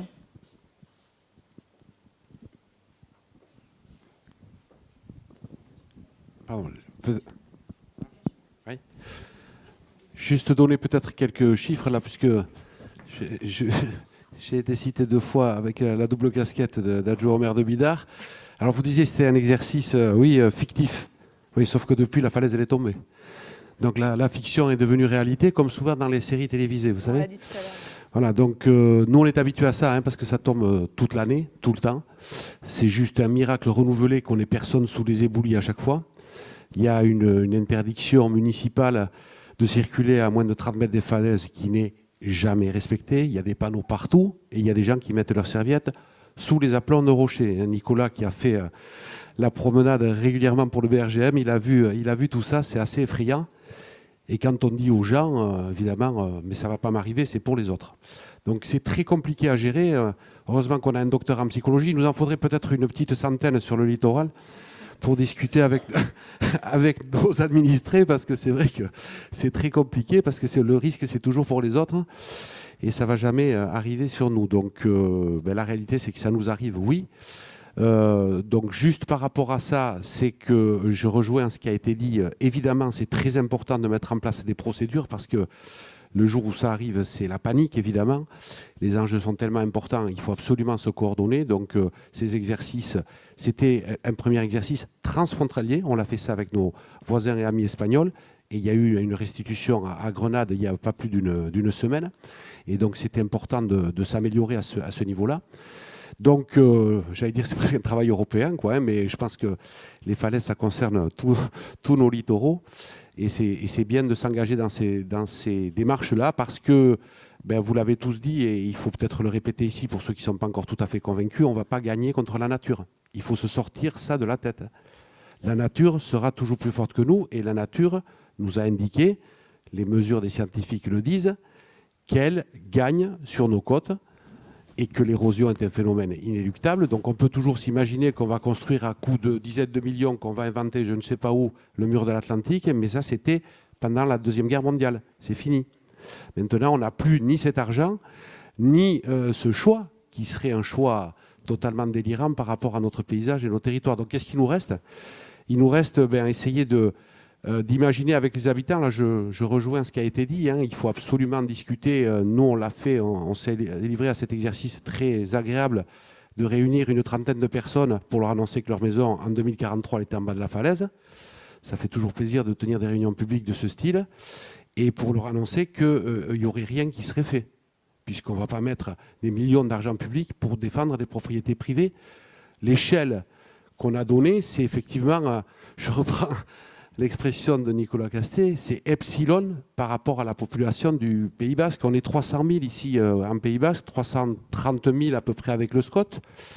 Et on parle de quelques dizaines de maisons. C'est très dur pour eux, bien sûr. Et quand on a tenu cette réunion et quand on a eu cette affirmation, évidemment, il y a eu un moment de flottement derrière, vous en doutez bien. Et la première personne qui a réagi après ce petit moment de silence blanc, c'était une dame pour nous dire, finalement, on aurait eu de la chance d'en profiter. C'était pas mal comme philosophie. Là, je pense qu'elle n'a pas eu besoin du docteur en psychologie. Elle avait compris que pendant des années, elle avait eu cette chance magnifique d'avoir eu un permis de construire à l'époque. Jean-René le rappelait, hein, ces fameux permis de construire sur les falaises qui ont été délivrés pendant des années. Et puis, si cette falaise avait été, comme elle aurait dû l'être, classée en N, elle n'aurait pas eu de permis de construire, il n'y aurait pas eu de risque d'érosion. Donc effectivement, elle en a profité pendant des dizaines d'années, tant mieux pour elle. Maintenant, la difficulté, c'est ce qu'on a dit tous, c'est que quand il va falloir faire le constat de mise en péril ou d'expropriation, qui paye et à quel prix ? Puisque là, on a des prix de dingo, il faut dire le mot. Bon, je vais donner 2 chiffres. Hein. La maison à laquelle il pense, qui est la même que celle à laquelle je pense, qui était en vente 9 millions, acheté, signé avec un sous-seing par une personne qu'on a convoquée en mairie pour lui expliquer que cette maison elle serait en bas dans 10 ans, qui nous a dit c'est pas grave, j'ai fait faire une étude de sol, il n'y a pas de problème. Une semaine après, il y avait 100 mètres de falaise qui tombaient de linéaire sur 5 mètres de profondeur. Donc il a cassé le sous-seing. Donc 9 millions. Deuxième acheteur, 5 millions. Qui lui s'est installé, c'était le projet de sa vie, qu'on a convoqué, à qui on a expliqué que, pareil, en 2043, elle était en bas. Il a fait un calcul, il a dit, si ça dure 10 ans, 5 millions divisé par 10, ça me fait 500 000 par an. Pour l'endroit unique que c'est, je suis prêt à les payer. C'était le projet de sa vie. Juste avant qu'il pense à la revendre. Et là, c'était plus le projet de sa vie, c'était le projet de sa bourse. C'était pas pareil. Et elle est repartie, on ne sait pas. En tout cas, elle était en vente à une maison qui va tomber, n'est-ce pas ? Oui. Dont il sait, etc. Voilà. 5, 19. Voilà. Donc voilà. C'est-à-dire qu'elle était à 5 millions, alors, en gros, avant le Covid. Elle était à 5 millions avant Covid, oui. Voilà. Ouais. Donc avant les 2 folles années voilà. complètement délirantes. Voilà dans quel monde on vit. Ça, c'est la réalité de notre pays aujourd'hui. Et nous, élus locaux, quand on est confronté à ça, c'est assez effrayant. Parce que le Covid n'arrête pas l'érosion des falaises. Voilà. Hein. Non, ça va mais continuer à tomber. elle n'arrête pas non plus les acheteurs qui veulent vivre sur le littoral. Voilà. Alors, la loi climat et résilience, justement, va intégrer cette obligation d'information sur les biens. Alors, je suis désolée, moi, je me tourne vers vous, parce que je ne la connais pas très bien. Est-ce que ça veut dire que ça va avoir des conséquences, justement, sur les gens qui pourraient acheter, et puis dans quelques années, dire, attendez, ma maison, elle est en bas, mais moi, je vais être remboursée. Parce que quand on a l'information telle qu'on l'a aujourd'hui, il y a 30 ans, les permis de construire, c'était une chose. Mais aujourd'hui, on sait. Et on a les études pour ça. Donc, quelque part, est-ce que c'est à la collectivité de payer pour des achats qui sont déraisonnables. Je parle sous le contrôle de parlementaires et des services de l'État, donc je fais attention à ce que je dis. On a depuis ce printemps une ordonnance qui fixe un certain nombre de modalités. Et on a un décret qui liste un certain nombre de communes. Voilà, donc un décret qui a permis, qui a été arrêté après une consultation des conseils municipaux. Les communes ont pu décider de figurer dans le décret ou de ne pas être dans ce décret.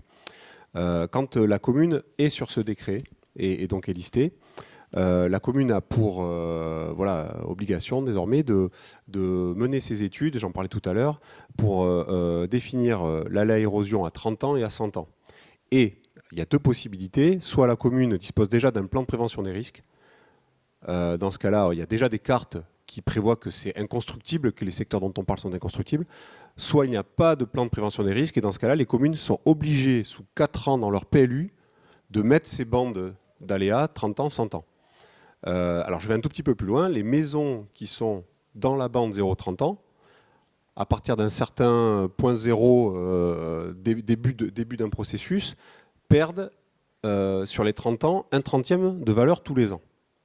Voilà, donc cette ordonnance au niveau national organise la décote de la valeur de ces biens sur 30 ans. Alors on parle d'un nombre de communes limité et de zonages qui sont encore à définir. Tout ça va se faire dans les années qui viennent. Qu'est-ce que ça peut permettre d'envisager ?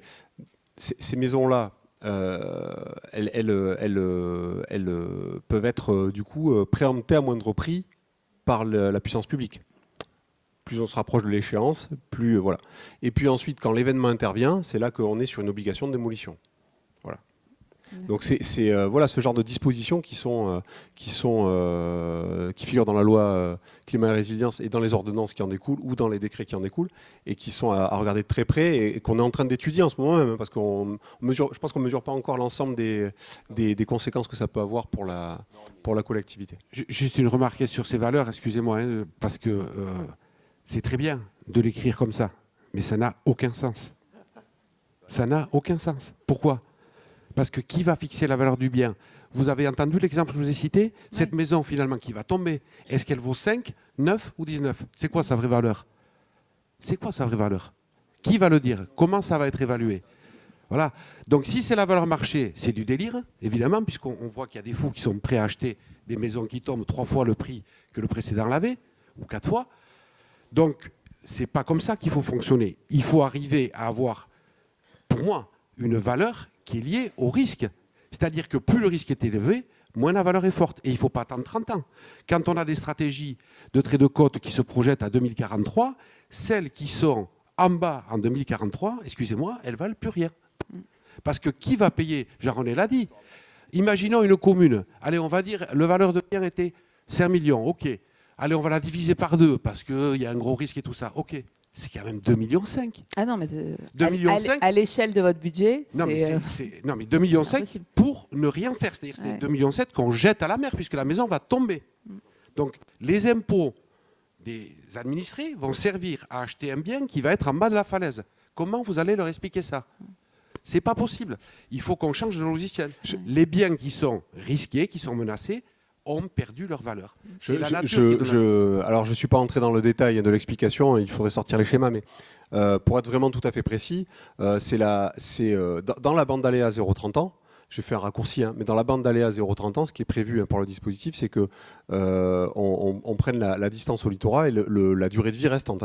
Donc voilà, évidemment, les maisons qui sont beaucoup plus près de la falaise sont sur une valeur qui est estimée beaucoup plus basse. Mais bon, il y a des débats à venir sur la mise en application. Deuxième aspect qui me semble important quand même à préciser, c'est que là, on est sur des exemples quand même qui peuvent exister, qui peuvent être même nombreux dans certains territoires.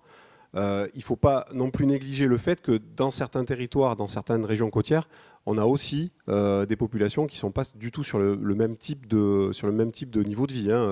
Voilà, donc ça, c'est quand même à relativiser aussi. Voilà. Juste pour, je ne vous embête plus, je vais vous donner juste quelques chiffres et après je vous laisse discuter. Ce dont on parle là, sur le SCOT, c'est 6% de la surface de notre territoire. C'est-à-dire ces fameuses 12 communes littorales, 8 en Pays Basque, 4 dans les Landes, sud des Landes, d'accord? C'est 6% du territoire. Il faut se rappeler de ça. On parle d'un confetti sur notre territoire. Un confetti très cher, très convoité, mais un confetti quand même. Cependant, ce petit bout de territoire, il rassemble 36% des surfaces urbanisées de l'ensemble du SCOT, mais il rassemble surtout, et ça c'est beaucoup plus important, 56% des habitants, 56% des emplois, oui, et 66% des logements. Donc à un moment donné, il va falloir lui donner de l'air à ce gros mammouth. Il va falloir qu'il respire un peu. Il va falloir se calmer. Ça, il faudrait presque faire une autre table ronde, rien que pour évoquer cet autre sujet brûlant. On va prendre encore 2 questions, ensuite on va passer à la deuxième table ronde, parce que sinon, même si on ne s'ennuie pas, on risque de finir très tard. On va essayer de maîtriser un tout petit peu les délais. Je crois qu'il y avait 2 questions encore, peut-être. Monsieur, allez-y, oui. Bonsoir, je m'appelle Jacques Célin, je suis un citoyen lambda, j'habite Saint-Jean-de-Luz. Voilà, donc on est aussi très embêté avec le trait de côte. Voilà, j'ai une première question, parce que le tableau qu'on dépeint est assez noir, négatif. Je voudrais savoir quelles sont les actions qui sont prises pour la prévention. Alors, la prévention avant l'éboulement, est-ce qu'il y a des sismographes qui auraient pu être installés sur la côte afin d'écouter ce qui se passe et d'anticiper la catastrophe? Ça, c'est un premier point. Le deuxième point, c'est qu'au vu de ce que j'ai entendu, je n'ai pas envie de devenir maire.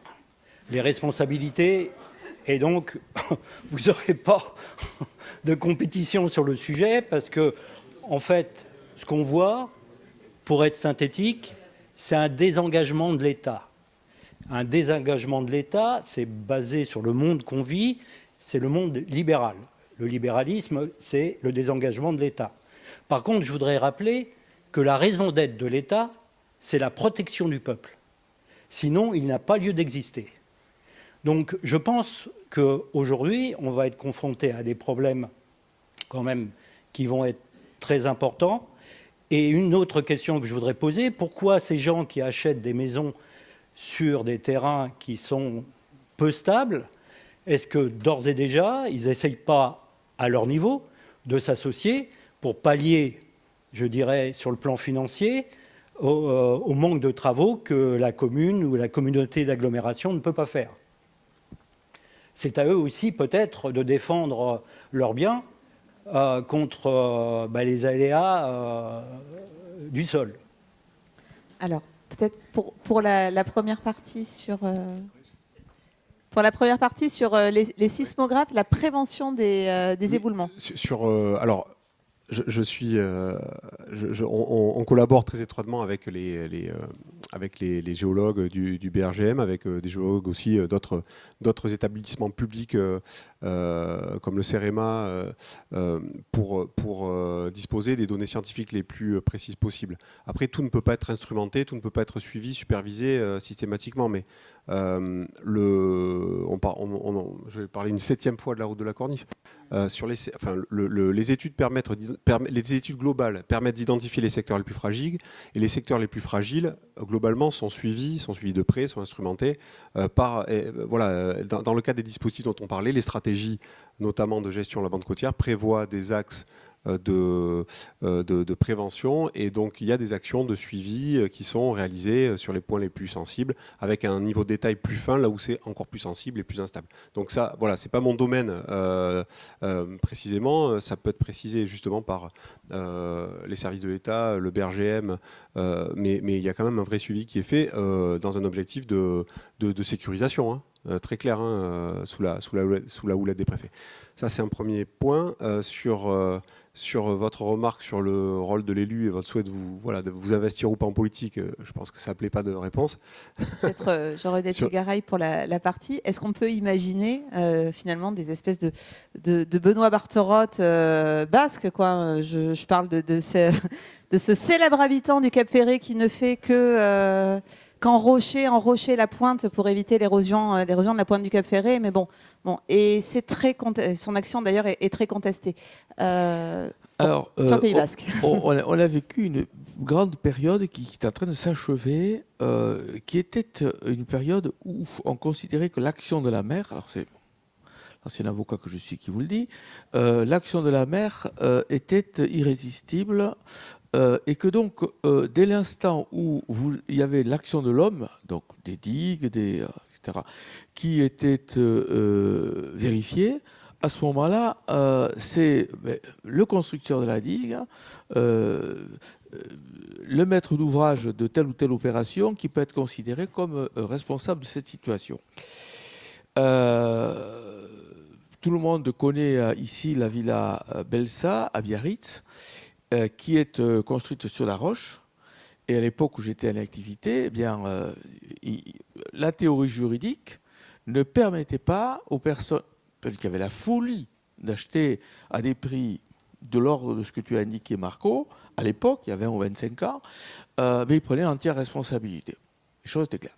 Aujourd'hui, on a un législateur, alors on va croire que je passe mon temps à critiquer le législateur, il y a une sénatrice qui est arrivée, je vais prendre des précautions supplémentaires. Mais il y a un législateur qui vient, et c'est normal, au titre de ce qu'est aujourd'hui le risque climatique, qui vient au fond légiférer sur ça. Et il crée des responsabilités. Je suis désolé, nous sommes, nous, en première ligne désormais. Les choses ne sont pas irrésistibles parce qu'on les connaît. On est en train de nous expliquer, bon, le BRGN a fait des calculs, on était complètement car on a financé ces études pour les avoir. Mais aujourd'hui, on n'aura plus cet argument-là. Donc, on a une responsabilité morale, politique et juridique, j'ajouterai pénale, considérable, parce que, on peut dire qu'on ne sait pas, parce que d'abord, il se passe tout ce qui se passe depuis ces dernières années. Nous avons des rapports scientifiques qui nous disent d'une manière claire que, voilà, la nature est en marche et c'est pas la peine, Marco le disait tout à l'heure, de vouloir lutter contre la nature. Il faut tirer les conséquences de ça. Et l'État, dans cette loi qui a été votée, alors en dit un petit peu, mais renvoie beaucoup, et c'était ça la critique de tout à l'heure, au pouvoir réglementaire. Vous savez que les décrets seront la plupart de cette loi attaqués par toutes les associations de maires, et des collectivités et des intercommunalités, pouvoir demander leur illégalité en considérant que c'est trop sévère, surtout pour l'aspect ZAN, Laurence. Mais bon. Mais ça, on est aujourd'hui dans un exercice très compliqué. Celui du législateur est évidemment extrêmement compliqué. On a renvoyé au pouvoir réglementaire qui a serré d'une manière considérable, alors à juste titre, quelquefois, peut-être d'une manière excessive, poser la question à un certain nombre de maires de l'intérieur du Pays Basque, ce qu'ils en pensent. Bon, on a un exercice assez compliqué. Voilà, nous voilà face aujourd'hui, désormais, à la responsabilité de devoir assumer quelque chose qui était considéré comme irrésistible. Et la notion d'irrésistibilité en droit aboutissait au fait qu'on n'indemnise pas les personnes. Moi, j'ai défendu des tas de personnes sur la côte basque et la côte landaise, sur des actions liées à la mer, et on a souvent perdu, quasiment toujours perdu. Parce que, voilà, la théorie juridique était ainsi faite. Maintenant que la loi intervient, elle le fait, et on ne peut pas faire autrement, ça change complètement la donne. Les cartes sont rebattues, et je suis inquiet. Vous avez raison, n'essayez pas d'être maire, c'est pas drôle, surtout sur le littoral. Est-ce qu'il y a une dernière question, parce qu'après on va passer à la suite. Oui, bonsoir.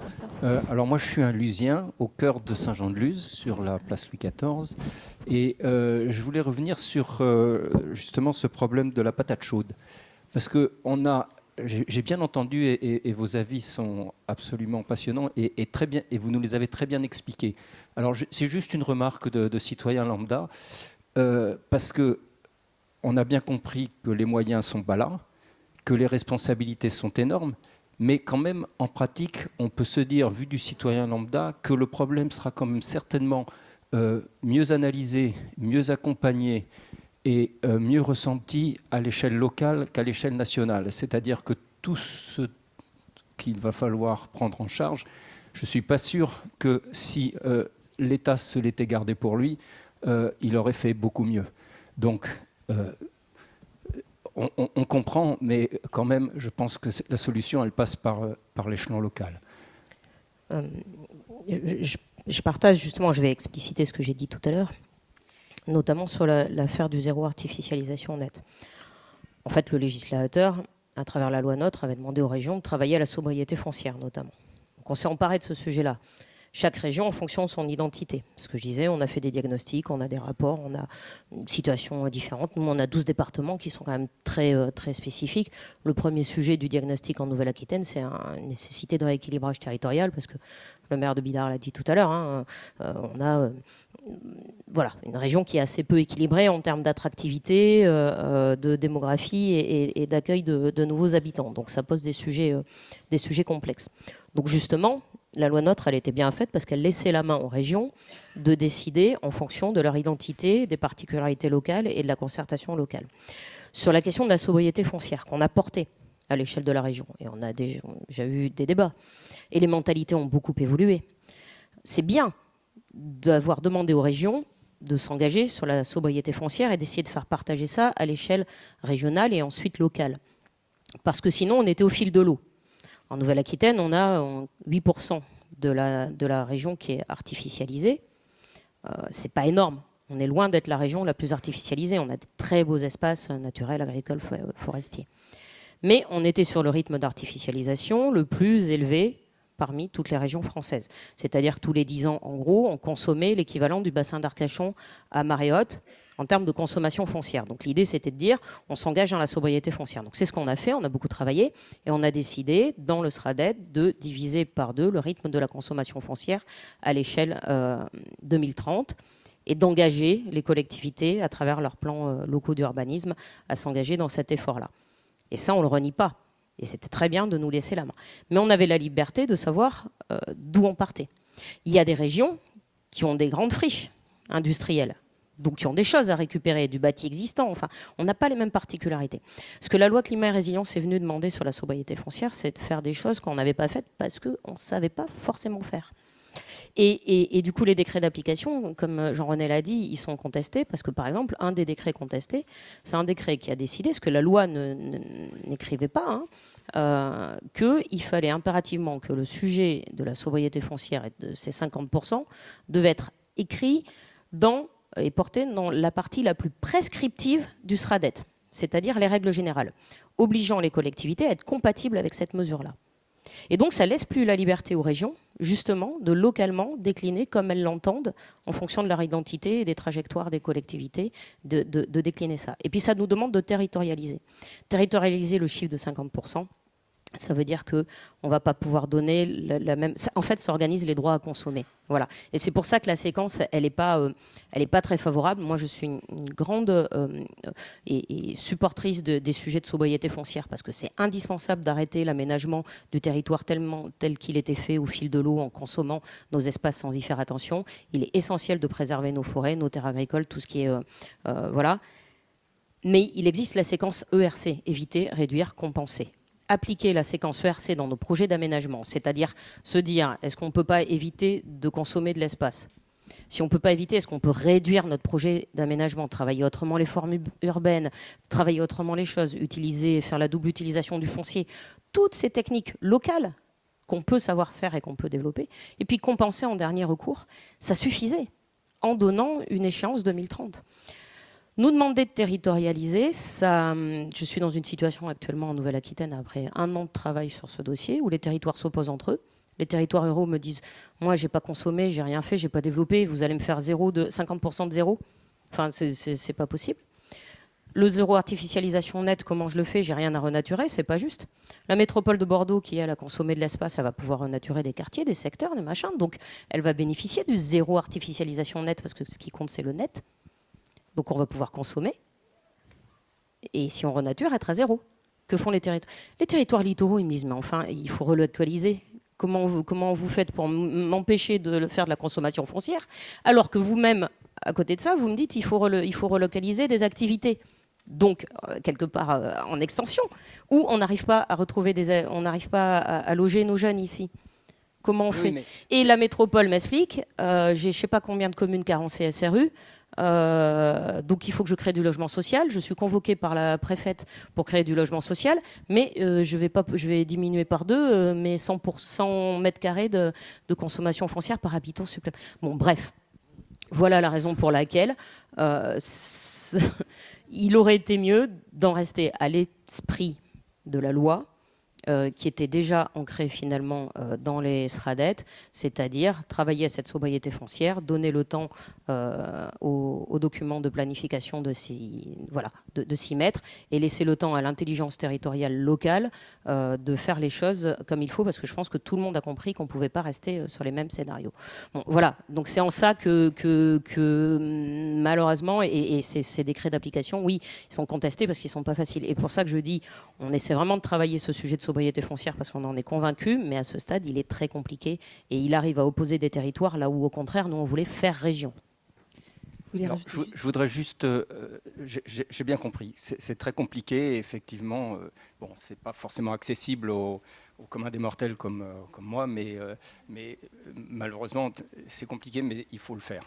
Alors, je voudrais juste, si vous me permettez, rebondir sur la conscience de la population au problème. Moi, je ne suis pas du tout aussi optimiste que vous, et je suis très étonné, par exemple, que dans cette table ronde, le Xynthia, il a été nommé une seule fois.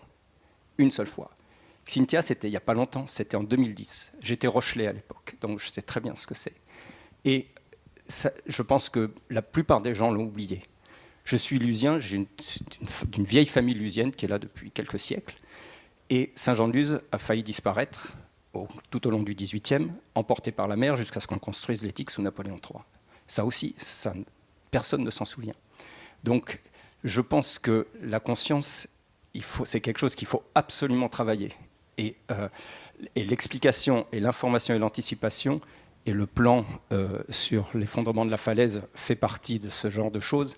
C'est fondamental parce que je ne suis pas du tout, mais alors pas du tout aussi optimiste que vous. Et je crains que, comme souvent malheureusement, ce problème ne se résolve dans la crise et que ça va être très, très, très dur.